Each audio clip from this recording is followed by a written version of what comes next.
прашање кон нема за темата да има. Значи, господин Широв, ево се заврши уливањето на објектот кај Мадовка. Според Заводот за статистика, сепак градот Скопје, ево како што и општина Аеродром и другите, имаат по десетини и десетини други објекти кои што се дивоградски. Дали се презема нешто друго и за во другите општини во Јас на неколку пати во токму во изминатиот период прашањето на функционирањето на инспекциите на територија на град Скопје, кои што се со измешана ингеренција, го дадов своето мислење и размислување. Очекувам дека во процесот на децентрализација ќе добиеме конечно дуализам кога инспекцијскиот надзор во прашање помеѓу градот и општините со цел да градот има каква таква контрола врз случувањата на терен. Нашата статистика покажува дека во овој момент барем што имаме ние анализа некаде околу 140 дивоградби се наоѓаат на територија на градот и е нешто што ете и градоначалникот на општина Аеродром е тука и другите колеги градоначалници од скопските општини треба да превземат соодветни действија. Јас сепак сметам дека со цел да овозможиме нормално функционирање на градот како институција, со цел да го подобриме квалитетот и на урбанистичкото планирање и да го спречиме урбанистичкото одивење, треба да создадеме еден формален однос помеѓу градот и општините како би се спречила ваква девастација во иднина.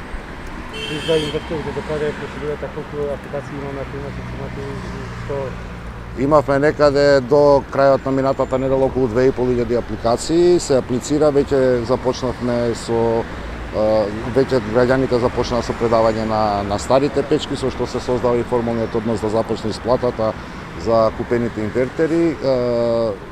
Не можевме да вршиме исплата или не можевме да го продолжиме процесот заради изборниот процес, односно до формирањето на владата. Како тој момент формално правен се отклони, така почнуваме дел по дел да на определени пунктови граѓаните ги оставаат своите поранешни гредни тела со цел да започне исплатата. Исплатата веќе во текот на наредната недела мислам дека ќе започне за инвертерите, веќе ја започнавме исплатата за велосипедите и другите субвенции кои што градот ги врши.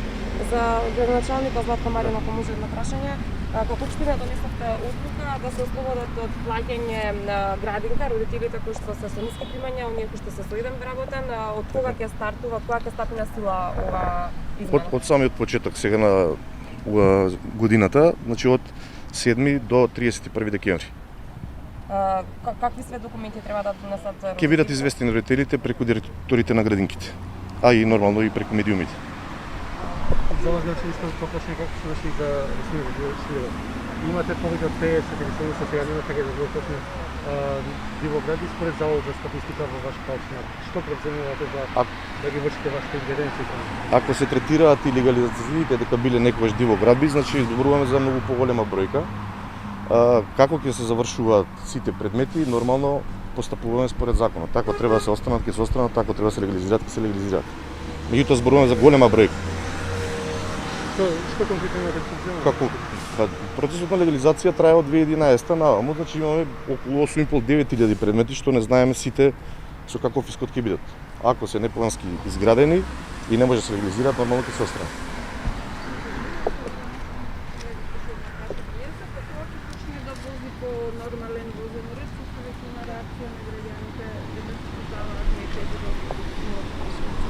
Само на определени линии во утринските часови имаме зголемено присуство на граѓаните и тие на неколку пати кажав на дневна основа ги зголемуваме. Возниот ред е саботен токму заради малиот број на патници кои што во текот на денот се превезуваат и ги користат услугите на јавното сообраќајно предпријатие.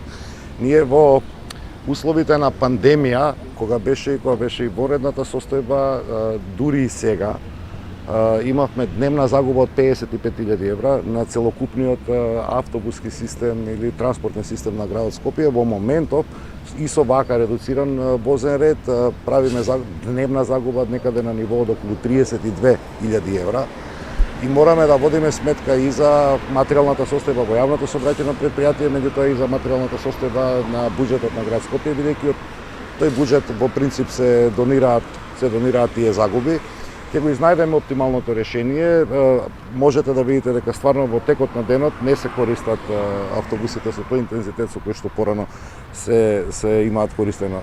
Треба да знаете дека некаде за повеќе од 40 милиони денари месечно е падната продажбата на автобуските билети, што исто така морам да го имам во предвид. Еве го автобусот проаѓа во моментов, погледнете дека е целосно празен. Нашите анализи покажуваат дека дневно на изминат километар во рамките на системот на јавниот транспорт во град Скопје се превезуваат само 0,6 патници. Значи на секој изминат километар што го поминува еден автобус превезува 0,6 патници, ниту еден човек.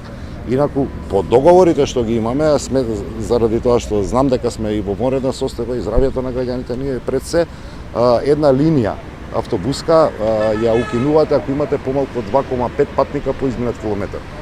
Значи ние свесно со 4 пати помалку, меѓутоа не можеме да го кинеме јавниот транспорт за Скопје, тама работа.